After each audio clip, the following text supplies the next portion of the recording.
Seguimos en Paneo Semanal por esta Sol 106.5 FM, también en YouTube, en el canal de Sol 106.5 y en nuestro canal Paneo Semanal, así como en nuestras redes sociales, Instagram, Facebook, Twitter, Paneo Semanal. Ya tenemos entonces a nuestro invitado,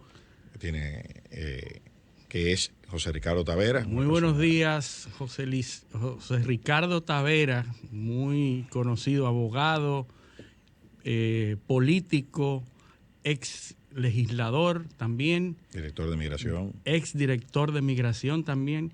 Y sobre todo, una persona que maneja mucho el tema haitiano y lo hace con mucho criterio, porque sabe defender sus posiciones.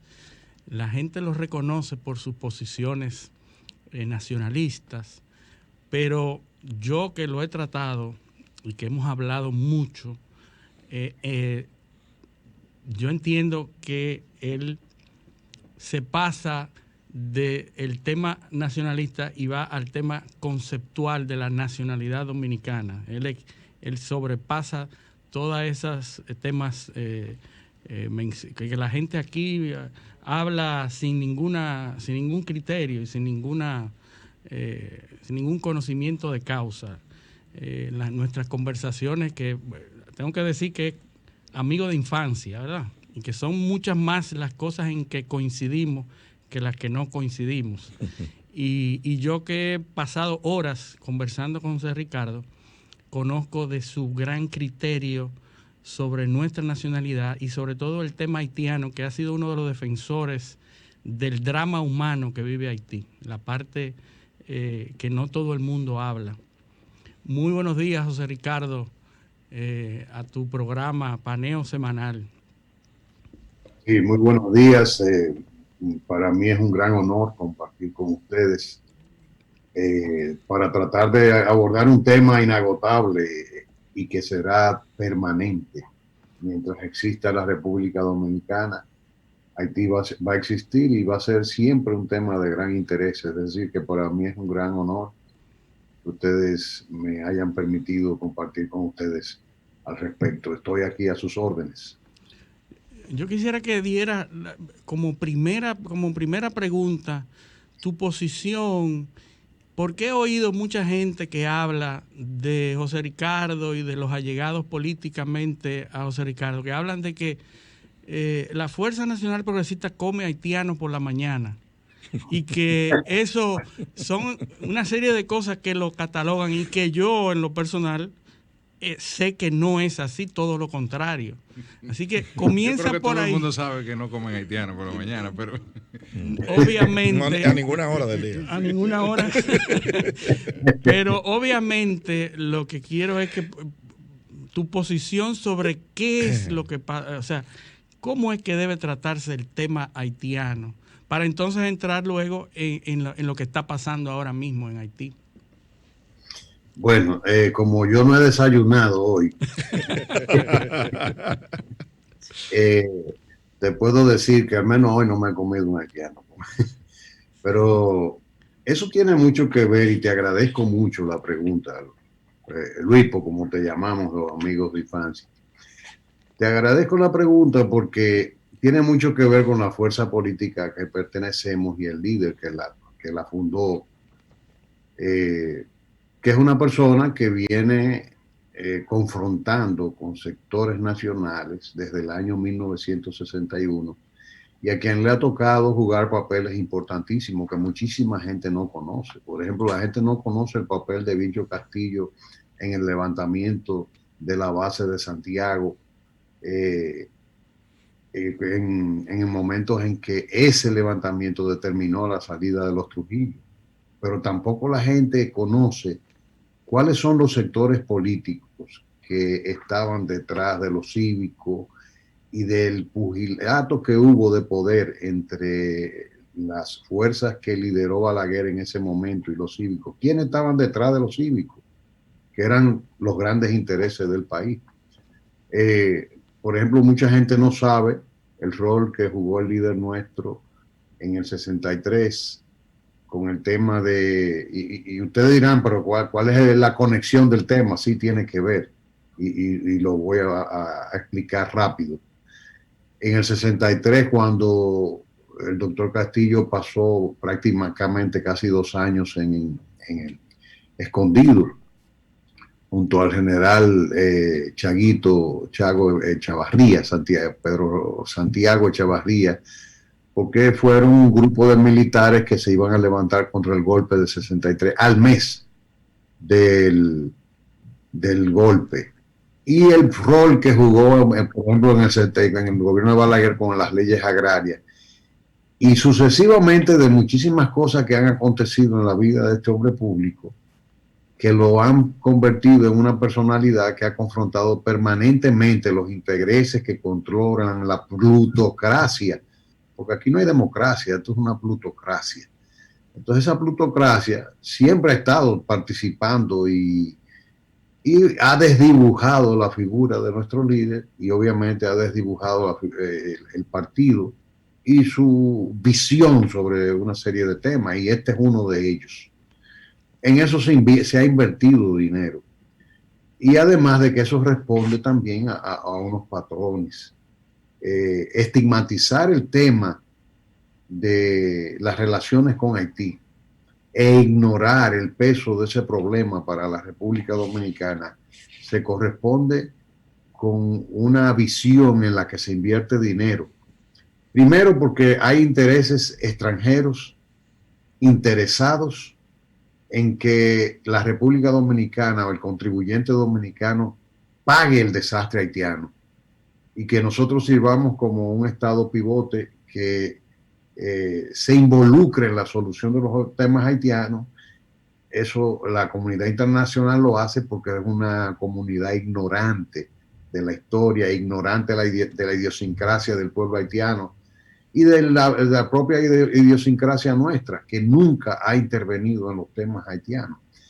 Ese estigma de nacionalistas, xenófobos, racistas, es tratar de arrinconarnos, no solamente a nosotros que hemos ejercido, yo creo que la gente nos reconoce un liderazgo en la previsión de advertirle al pueblo dominicano que esto es un problema grave, sino a todo el que se ponga en esto, lo van a estigmatizar igual, porque eso contraviene el propósito de establecer lo que le llaman el mercado de los 20 millones, porque aquí hay personas entendiendo que se puede montar una zona franca o un centro comercial en la frontera, una zona industrial, y que el control de la frontera debe pasar a ser una especie de centro de comercio, como si no hubiese una realidad tan dramática que ponderar a la hora de tú tomar decisiones de esa naturaleza.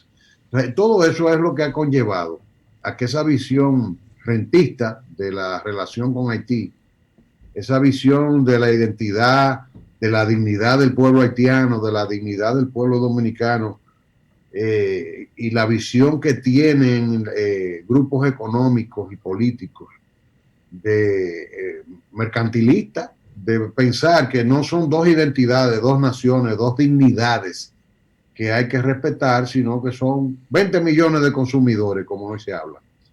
Eso obviamente es lo que nos coloca a nosotros en la línea de tiro y a todo el que se ha ido sumando, pero resulta que hay que mantener arrinconado este tema, porque las encuestas lo han medido, que preocupa al pueblo dominicano en un nivel de un 80%. Entonces, obviamente, ¿cuál es la mejor forma?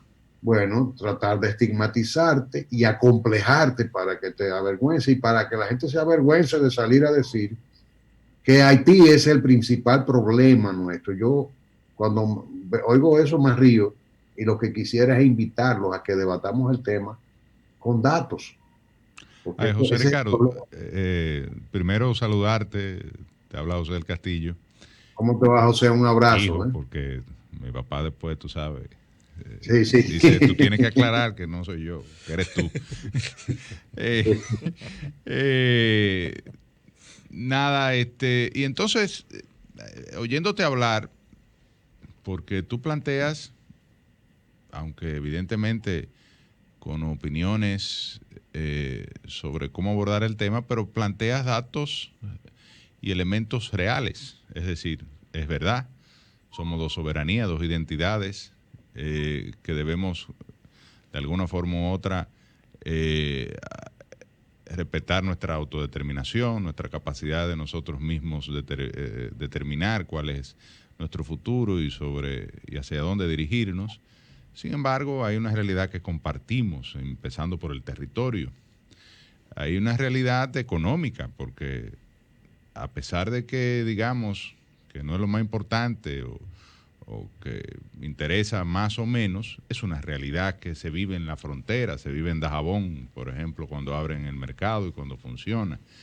Se vive a través de la inmigración, que es una inmigración económica, porque estamos compartiendo ese territorio con un país mucho más pobre que nosotros, con una idiosincrasia diferente, con una cultura diferente, con hasta elementos religiosos totalmente distintos a lo que imperan en la cultura dominicana, pero que produce una migración que tiene una motivación económica y que de alguna forma u otra ha venido impactando nuestra sociedad desde hace siglos, digamos, lo cual ha provocado hasta cierto punto una presencia importante desde el punto de vista social de ese conglomerado que viene de la parte oeste de la isla.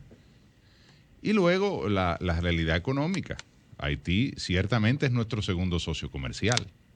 ¿Por qué? Porque simplemente no produce muchísimos bienes que demanda y que aquí sí se producen, y se ha convertido en un mercado natural para nuestros industriales y comerciantes. Entonces, de alguna forma u otra, yo pienso que debemos equilibrar o considerar todo esto, y no simplemente, y no me tomes a mal, pero es para provocarte y generar la discusión, no simplemente, vivir de espaldas a la situación haitiana, porque lamentablemente, para bien o para mal, la realidad es que compartimos la isla y que de ese elemento territorial se desprenden todas estas cosas que he comentado, y evidentemente cuando Haití se desestabiliza, se desestabiliza la República Dominicana o genera una reacción, y cuando Haití está tranquilo, también hay tranquilidad en la República Dominicana, en el comercio transfronterizo, en las exportaciones, en los elementos que de alguna forma u otra compartimos por esa realidad territorial.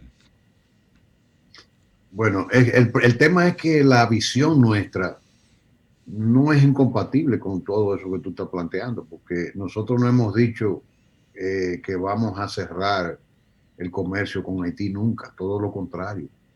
Lo que nosotros planteamos es una política de orden en todos esos procesos. Nadie ha dicho, por ejemplo, tú no has oído ningún director de migración, y yo lo decía, que a la hora de establecer una prioridad y una preferencia, yo decía, como dice la iglesia, que tenía un eslogan de Puebla, que decía una opción preferencial por los pobres. Y entonces yo decía, esa frase que es de Monseñor Flores, dicho sea de paso, yo decía, bueno, si vamos a traer trabajadores migrantes, tenemos que ejercer una opción preferencial por los haitianos, porque ellos son nuestros vecinos, y si tú logras matar el hambre de tu vecino, estás logrando una gran cosa en tu propio beneficio. Entonces, eso es parte de la manipulación. O sea, nosotros nunca hemos dicho, nosotros somos partidarios de un muro, por ejemplo, pero no es para cerrar la frontera, es para ordenar, porque, por ejemplo, yo soy testigo de excepción. A mí el presidente Medina me dijo un día, me reuní con el presidente Martelly en Panamá y se quejó y con el tema del embargo de los productos dominicanos, y ellos dicen que están perdiendo alrededor de 300 millones de dólares cada año en aranceles. ¿Y por qué? Porque ese mercado que se defiende tanto se maneja en un amplio margen de informalidad. que va en detrimento del Estado y del pueblo haitiano. Porque el problema es que esa frontera todo el mundo la quiere así, porque una frontera caótica obviamente es pasto para para el negocio, para el tráfico de todo. Y todo el mundo sabe que esa frontera sirve para traficar de todo. Tú quieres comprar una UCI, no tienes que irte a la frontera, te la venden en el hoyo de Friusa. Entonces te la traen de allá. Ese caos tiene que detenerse por el bien de Haití y por el bien de la República Dominicana. Pero, por ejemplo, cuando hablamos del peso de la mano de obra haitiana, que quién ha dicho que nosotros somos partidarios de eliminar esa presencia, es de ordenarla. Nosotros, por ejemplo, planteamos que, ¿por qué tenemos que plantear? Hay que organizar el mercado laboral dominicano. Todos los centros de pensamiento coinciden en que el 54% del mercado laboral dominicano se maneja en un ámbito de informalidad. Y eso es criminal para un Estado que está impulsando un sistema de seguridad social, porque eso significa que al final la seguridad social tendrá que terminar como todo aquí, igual que los bancos y todo, en manos del contribuyente dominicano para hacer operaciones de salvamento. ¿Quién está pagando las pensiones de los cañeros que van detrás del palacio a protestar? Es el contribuyente dominicano. ¿Y quién sabe de dónde son esos cañeros? Si son de ingenios privados o públicos. Al final, en manos de quién ha ido a parar la cosa. Además, ¿qué significa ese 54% de informalidad en el mercado laboral? Eso lo que significa es que el mercado, el salario, que tú sabes muy bien que opera como parte de un mecanismo de oferta y demanda en un mercado capitalista como el nuestro, capitalista entre comillas, porque aquí el tema de la competencia hay que verlo entre comillas, porque tú no puedes competir con los sectores oligárquicos de este país. Entonces, cuando tú miras eso y ves el mercado, y entonces tú te ves los centros de pensamiento, incluso los vinculados, estudios vinculados al Banco Mundial, que te dicen que nosotros estamos ganando salarios a nivel del año 1990. Y hoy en día se está hablando de que la canasta básica familiar puede andar por los 38,000 pesos. Entonces, ¿tú crees que eso es justo en un mercado que esté llamado a lograr una relación justa en el tema del salario? ¿Y por qué se permite eso? ¿Por qué está pasando? Fácil, porque si tú tienes los rubros básicos que generan empleo en masa, por ejemplo, construcción, agropecuaria, y ya no solamente eso, todo, turismo, todo. Entonces, que por cierto, está prohibido en esos renglones el trabajo de extranjeros y aquí eso es lo que más hay. Entonces, ¿cuál es la situación? Aquí hay que estabilizar el mercado laboral, hay que organizar los flujos migratorios, hay que permitir que la ley de migración que creó un sistema de migración circular pueda jugar su papel, permitiendo el ingreso de trabajadores extranjeros en el marco del sistema. Porque ahora mismo un empleador te dice a ti, yo pago al haitiano igualito que al dominicano, y es verdad. Ahora, ¿dónde está el beneficio? Bueno, que ese trabajador es, además de extranjero, es indocumentado. Absolutamente, no es que es ilegal, es que es indocumentado, no tiene nada. Entonces, los costos de formalización del trabajo en la República Dominicana, los sectores que emplean esos extranjeros se lo están economizando.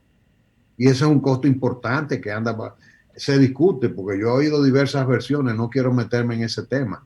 Se habla de que cuesta el 18%, el 20%.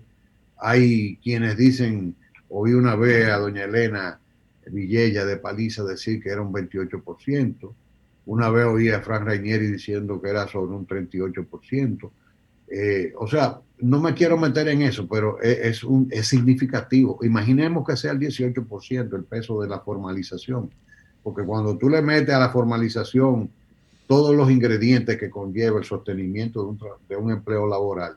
Claro. Ciertamente es pesado. Empezando por la contribución de impuestos y de seguridad social.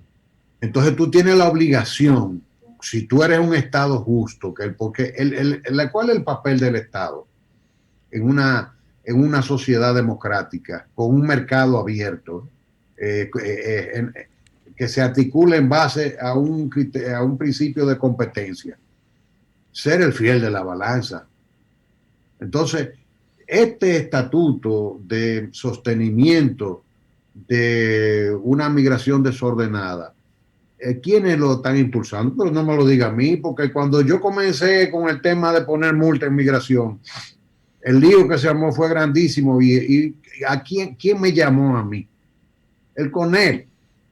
¿Para qué? Para que no pusiera multa.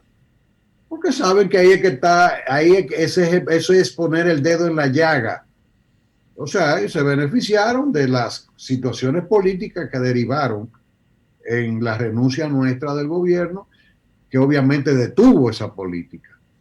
Porque yo fui claro, yo le dije, miren, yo di ilegalmente 2 años para que ustedes se regularizaran y ustedes no han hecho nada. Entonces ya no podemos parar más la ley. Y después de eso, ¿qué ha pasado? Se detuvo todo. ¿Cómo tú valoras el proceso de regularización que se dio a partir de la sentencia 168.13? Un desorden, no llegó a ningún lugar eso. Y te lo puedo explicar muy fácilmente. ¿Y cuáles fueron los problemas que se suscitaron, no? Mira, en esa ley que se comenzó a discutir en 1996 y se terminó aprobando en el 2004, que fue impugnada inmediatamente. Se aprobó el 14 de agosto y la impugnaron el 27 de agosto. Esos mismos sectores que viven, usufructúan el drama ajeno con los haitianos, la impugnaron. Entonces, el tema es gravísimo. ¿Por qué fracasó el plan? Porque el plan se concibió para buscar una solución al drama humano que generó la inscripción ilegal de extranjeros en el registro civil dominicano, que ya tenían generaciones aquí. Por la falta de documentación porque fueron inscritos irregularmente. Y el famoso criterio o el conflicto entre el jus soli, el jus sanguinis y el criterio del tránsito, ¿no?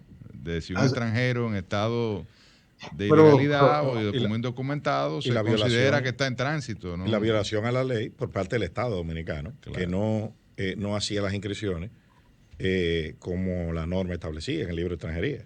Ahí es que se origina todo este el tema vino es que, mira, el Constitucional tuvo una decisión que criticaron. Las leyes se aplican desde el momento en que son emitidas hacia el porvenir, permanentemente. ¿Qué pasa? Aquí en 1908, una de las constituciones del presidente Cáceres, para mí el mejor presidente que ha tenido este país, aprobó el estatuto de la nacionalidad en el mismo estado que la tenemos hoy día. Obviamente, intervino el proceso de la intervención americana. Ahí habría ya unas disquisiciones de filosofía de derecho constitucional en la que no voy a entrar.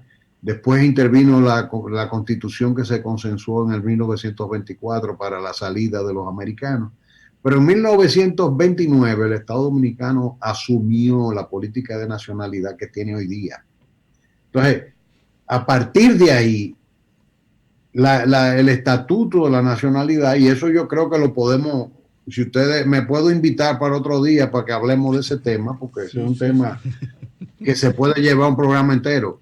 Claro. El estatuto de la nacionalidad dominicana es el mismo que hay hoy día. Entonces, ¿qué es lo que hizo el Constitucional? Bueno, a partir de ahí, todo el que fue inscrito ahí no es de esa forma, no es dominicano. Porque fíjate qué pasa, aquí no hay una cultura del derecho registral. El derecho registral, por ejemplo, no es atributivo en sí mismo, porque los registros se hacen para organizar regímenes de publicidad, pero no para atribuir derechos. Por eso que te dice, el régimen registral es declarativo. El valor legal de una declaración es ese mismo, declarativo, no atributivo de derechos. Lo que te atribuye el derecho es tu cumplir con las condiciones que establece la Constitución. Y entonces ahí es donde entra el conflicto entre el usufructo del drama ajeno y lo que vemos el tema con una cuestión técnica. Pero además, ¿por qué fracasó el plan de regularización? Primero porque se olvidó ese detalle, que esa era la prioridad, resolver ese problema a esa gente, no naturalizarlos, sino encarrilarlos en el régimen de legalidad. O sea, traerlos a la ley, no llevar la ley al caos, que fue lo que se hizo con el plan de regularización. Se aceptó documentos, fotocopias, y finalmente ahí hay un desorden que el día que llegue una autoridad va a ser facilísimo, porque es resolverlo, porque no hay forma de que pueda sostenerse eso, porque no está documentado nada de lo que se hizo. Entonces lo que llevamos fue el sistema, la legalidad la vestimos de caos, en vez de coger el caos y ponerle una camisa de fuerza para que se ajustara a la ley. Para mí fue un lamentable fracaso, porque yo soy partidario de eso. Yo fui de los que votó como diputado a favor de eso, y como director de migración estuve tratando de ayudar, pero en ese momento prácticamente me tocó salir del gobierno cuando renunciamos. Entonces obviamente yo vi con mucha pena que colapsara eso. El presidente desgraciadamente sucumbió a los grupos, probablemente de buena fe, no sé, no quiero entrar en ese detalle, a los grupos que auspiciaban por una apertura total, y la legalización de una cosa no se hace llevando la ley al caos. Y eso es lo que hace que ese proyecto haya fracasado, lamentablemente. Hoy en día se está recurriendo al tema de la naturalización de una serie de ciudadanos por decreto. Este gobierno le ha dado continuidad a eso, lamentablemente. ¿Por qué? Porque todo eso el plan se usó como un plan de desmonte administrativo de la sentencia 168.13. Eso, en conclusión, es a lo que ha venido a parar. Yo pienso que también, además de los diferentes ordenamientos constitucionales, no podemos obviar el hecho de que la República Dominicana se ha inscrito en el marco del derecho internacional. Después de eso, suscribimos instrumentos importantes como la Convención Americana de los Derechos Humanos. Pero escúchame, José, eso es, te lo digo como abogado. Sí. Agarrarse del derecho internacional en esta materia es una manipulación, porque mira, todas las sentencias del Tribunal Internacional de La Haya, todas las sentencias de la Corte Internacional Europea, todas, te las puedo facilitar para la referencia, para que tú la puedas trabajar en internet, de la misma Corte Interamericana de Derechos Humanos, en materia de nacionalidad, reivindican uno de los estatutos fundamentales del derecho internacional público, que es que la nacionalidad es de dominio reservado de los estados. Por supuesto. O sea, hay un impedimento al derecho internacional público de estatuir sobre el tema de la nacionalidad. Ahora, que el derecho internacional y los derechos humanos, porque la teoría es, bueno, es que ya hoy en día el sexo de los ángeles, de que los derechos humanos no, eso no es así. Lo que sí te dice el derecho internacional, mira, toda persona tiene derecho a tener una identidad, a tener un nombre, pero no te dice, tú tienes que ser nacional a fulano. Sí, nosotros estamos de acuerdo. Sí. Además, si hay un estado con el que no hay por qué tener conflicto en este tema, el único estado con el que yo diría que tenemos el tema claro es con Haití, porque en Haití se negoció a partir del evento infausto de 1937, se pasó a una negociación en la que participaron como padrinos Cuba, México, Estados Unidos. Estamos hablando del momento en que era dirigido, por ejemplo, en México el presidente era el general Cárdenas, Franklin Delano Roosevelt. O sea, esos son los padrinos de este acuerdo, que estaban auspiciando un acuerdo que culminó en 1939, que dice cómo se va a resolver el tema de los nacimientos de los haitianos en la República Dominicana. Cada vez que naciera un extranjero, ese extranjero tenía que ser registrado en la Dirección General de Migración como nacido en territorio dominicano. Y eso está vigente. Y además del registro en territorio dominicano, en la Dirección de Migración se remitía al Ministerio de Relaciones Exteriores y debía ser recibida por el consulado haitiano. Entonces, ¿qué pasa? ¿Qué es lo que ha pasado? Eso se mantuvo en lo que no hubo antes fue la formalización del libro registro de nacimiento de extranjeros, que vino a nacer en el 2007. Pero eso no impedía que se le diera cumplimiento a ese acuerdo, al modus operandi de 1939, que fue aprobado por el Congreso haitiano y por el Congreso dominicano, y que se hiciera ese protocolo. Yo me imagino, conociendo, y yo creo que ustedes conocen nuestro país, imagínate tú, oficiales del Estado Civil de los años 30 para acá, todavía hoy día los problemas que hay con los oficiales del Estado Civil, haciendo registros, que nació una muchacha y la inscribían, pero fíjate que muchos de ellos no fueron hechos de mala fe. Porque si tú te pones a buscar el mismo registro de la extinta Sonia Pierre, hablaba de que era hija de los nacionales haitianos. O sea, eso estaba más claro que el agua, era más haitiana que todos los haitianos. Entonces, y así mismo, cuando tú te pones a ver hoy en día la lideresa que ellos tienen ahora, esta muchachita, no me acuerdo el nombre de ella, también fue anulado su estatus de dominicana porque estaba fundado en una falsedad. Entonces, sí, la niña Bosico, Violeta Bosico, y Yanni Violeta Bosico. No. Eso es otro caso. Esa es una joven que está en los grupos vinculados a las ONG que reivindican los derechos de los haitianos. Ahora olvido el nombre de ella. Pero su estatus como dominicana fue anulado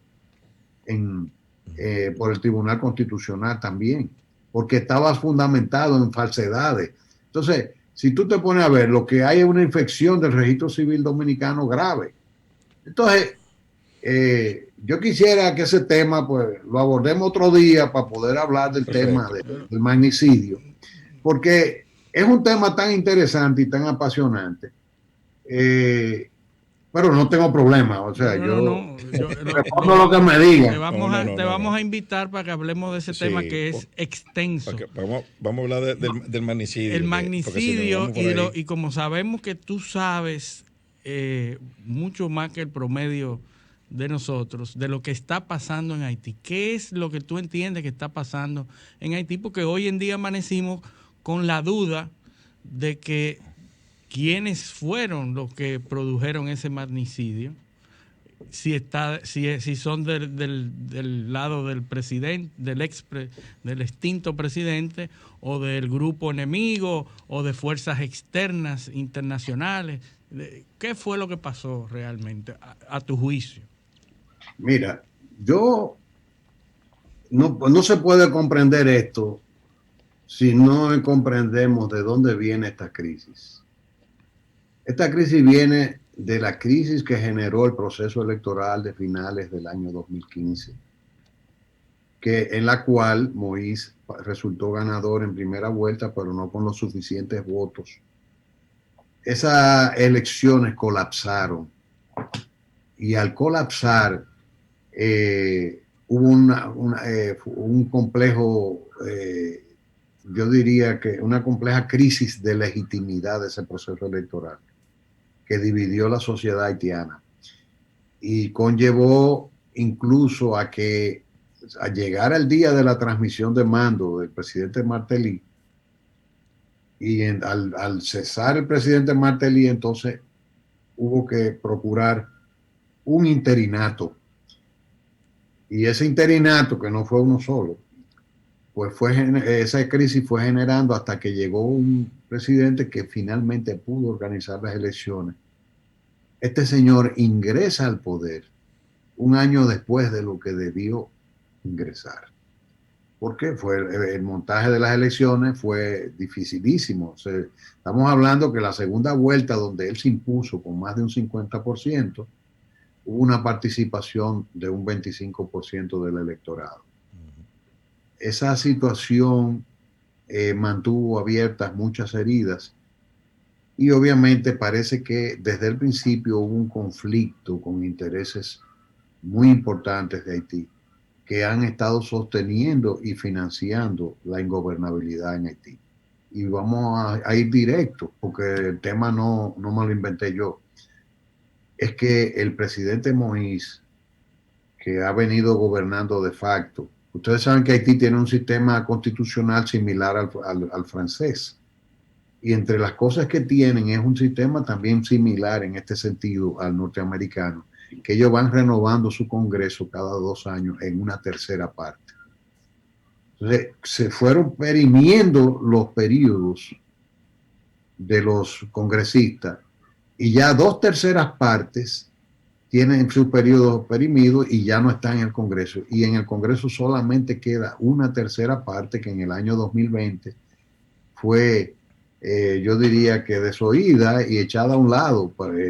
El Congreso fue sencillamente proscrito por Moïse, porque recuerden que hubo un conflicto con la designación de un presidente de Suprema Corte de Justicia que terminó, y entonces terminó llevando al presidente Moïse a ignorar la legitimidad de los senadores que quedan, porque ciertamente con qué quórum podían tomar decisiones si las 2/3 partes estaban perimidas. Entonces Haití cayó en una situación de facto y él venía gobernando por decreto y confrontando los intereses que se niegan a que haya una reforma constitucional. ¿En qué se sostenía el poder de Moïse? En la Policía Nacional y en las Fuerzas Armadas. ¿Por qué se sostenía? Bueno, porque esos dos grupos no iban a ir contra los americanos. Los americanos decidieron sostener a Moïse porque hay un convencimiento en la comunidad internacional de que con esa constitución, en una población con una cultura de esa naturaleza, y les hago esta anécdota, de que cuando el presidente Raúl Cedras fue evacuado por Jimaní en medio de la crisis en el gobierno de Clinton, estaba en el cuartel de Jimaní acompañado por 2 personas y oficiales dominicanos que lo recibieron. Y me lo contó uno de los que estaba ahí. Y él le explicó ese día, bueno, ¿qué vamos a hacer? Si para poner 2 haitianos de acuerdo hay que matar uno. Entonces, una sociedad así es una sociedad que de difícil articulación de consensos. Entonces, se llegó al convencimiento de la comunidad internacional y a eso se debe que se endosara el poder de Moïse a pesar de ser ya un gobernante de facto. Porque el proyecto era modificar una constitución que permitiera un poder un poco más centralizado, focalizar un poquito más el poder y no dividirlo, porque imagínate tú Haití con un jefe de Estado y un jefe de gobierno. Y encima de eso un Congreso que no logra consensos nunca. Entonces, se estaba tratando de hacer eso, pero la oligarquía haitiana, que usufructúa el drama de su propio pueblo, que ha cimentado y es la que auspicia la posibilidad de que el Estado haitiano se mantenga como un Estado en permanente expulsión de su propia población. Si tú te ves al Le Noveliste, que es el periódico haitiano de mayor importancia, que es a través del cual se expresa esa oligarquía, editorializando en el sentido de que mientras más haitianos puedan salir mejor, porque para ellos el tema no es que se vayan sus ciudadanos, sino fortalecer las remesas, que es uno de los rubros fundamentales de exportación, vamos a decir, que tiene Haití para la generación de divisas. Esa es la mentalidad que genera ese grupo. Entonces, ¿con quién estaba confrontando? Y yo digo que Moïse puso una querella, y yo le llamo la querella póstuma, entre comillas, porque obviamente la puso en vida. Le llamo así como una forma de decir, él antes de morir dijo quién lo quería matar.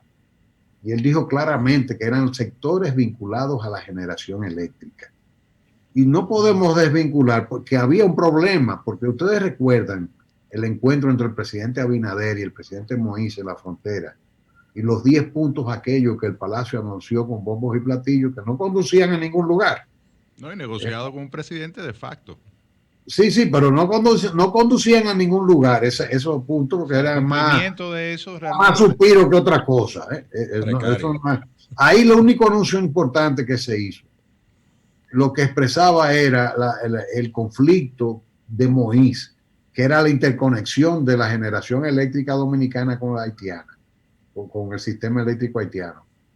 Porque si esto están confrontando al presidente, el presidente le dijo, tú me quieres tumbar, tú me estás financiando para desestabilizar mi gobierno, no me ha dejado gobernar, porque ese sector es el que ha estado financiando eso. Entonces, yo me voy a interconectar con los dominicanos, les voy a comprar energía a ellos. Entonces, eso se inscribe dentro de ese conflicto. Y obviamente todo eso ha venido a ser, estuvo tocando intereses importantes. Esa interconexión es un desafío a ese grupo. Entonces, él dijo que ese grupo se lo declaró al periódico El País, ahí anda la entrevista, por todas partes, y señaló a una familia específica, que son los dueños de la generación eléctrica en Haití, diciendo que ellos estaban programando su muerte. Entonces, ahora se produce el evento en un contexto cada vez más nebuloso. Yo desde el principio he dicho, ahí hay una conjura.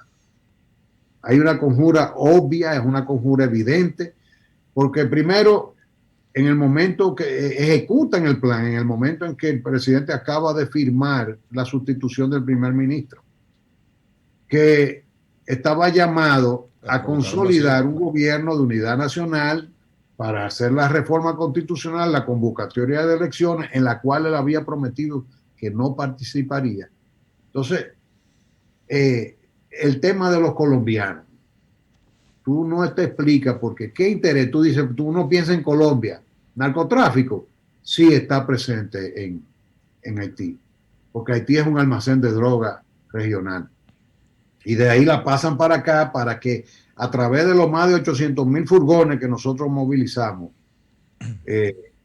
y a través de, porque nosotros somos un punto, no de que solamente somos una economía, la economía más importante del Caribe.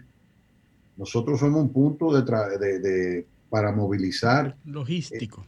Es claro, porque el puerto de Punta Caucedo, el gran negocio de esa gente es de furgones que llegan aquí, pero muchos, la mayoría, son de furgones que vienen en tránsito, que cruzan de Asia y los reembarcan desde aquí para Europa y otros lugares del mundo, o a la zona este de los Estados Unidos. Entonces, somos el único puente aéreo que moviliza más de 14 millones de pasajeros por año en la región. ¿No? Aquí hay 8 aeropuertos activos internacionales, por no contar el de Barahona, José, que... Cuéntalo, que lamentablemente no está en uso, pero está ahí. No está en uso, pero no lo cuento porque no está funcionando como debiera. Sí. Entonces, pero está ahí, o sea, pues te estoy hablando de 8 aeropuertos que están movilizando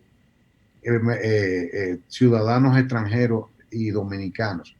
Estamos de esos 14 millones, de más de 100,000 operaciones aéreas por año. Y estamos hablando que alrededor del 90% de esas operaciones son de vuelos regulares.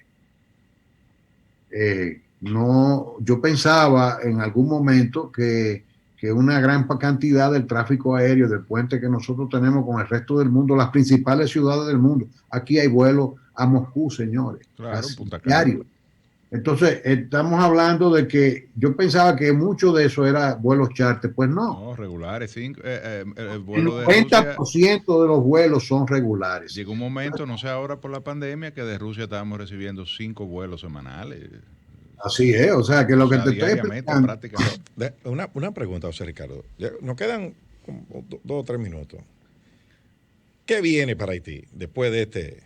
Después o sea, ¿qué se puede ver en el panorama cercano? Un par de minutos que nos quedan, por favor.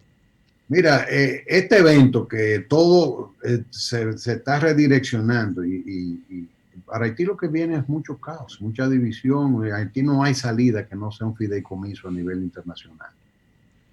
Y un desafío para la República Dominicana, porque eventualmente todo lo que se genera, fíjate que ahora están pidiendo fuerzas extranjeras para controlar el país. Ellos le pidieron, ya anunciaron hoy que formalmente ellos pidieron a Estados Unidos el desembarco de tropas para estabilizar el país. Entonces, Haití va a seguir siendo un problema y la crisis se va a recrudecer. Ahora mismo tenemos ya un presidente que designó un Senado que no tiene quórum. Tenemos 2 primeros ministros. O sea, y el cuerpo del presidente, yo no sé si lo enterraron ya, porque de eso no sé, prácticamente no se habla. Insepulto todavía, la sangre recién derramada, y ya tenemos 3 ejes de poder en tensión. Entonces, ahí no hay posibilidad de articular nada, es un Estado colapsado. La comunidad internacional tiene que reconocerlo y los dominicanos tenemos que actuar. Y en eso yo lo voy a lanzar un mensaje final al Tribunal Constitucional, que tiene en sus manos la aprobación del acuerdo con Estados Unidos en el sentido del pre-checking, que yo lo apoyo, el pre-checking. Es una buena salida. Ahora, lo que yo no apoyo es el anexo que tiene ese acuerdo, que va a convertir el país en un centro de refugio y va a poner a los Estados Unidos como tutor de nuestra política de refugio. Bueno. En medio de todo esto, ese desastre se está articulando aquí en el Tribunal Constitucional primero y después va al Congreso. El lunes se va a aprobar, parece. Bueno. Si lo aprueban el lunes, sería un buen regalo para terminar de acabar con el descrédito de una institución en la que el pueblo dominicano venía confiando. Ellos lo que tienen que ver en este desastre es el riesgo que para nosotros implica que los Estados Unidos den el derecho de venir a pedirnos a nosotros cada año. ¿Qué usted está haciendo para esto? Bueno, pues ya el tiempo se nos terminó lamentablemente, pero queda la invitación abierta para que vuelvas. Que vuelve. Y agradecerte la participación y a nuestros teleoyentes su sintonía y decirles que con el favor de Dios esperamos contar con ellos el próximo sábado en otra edición de Paneo Semanal. Hasta entonces. Buenas tardes. Paneo, paneo, paneo.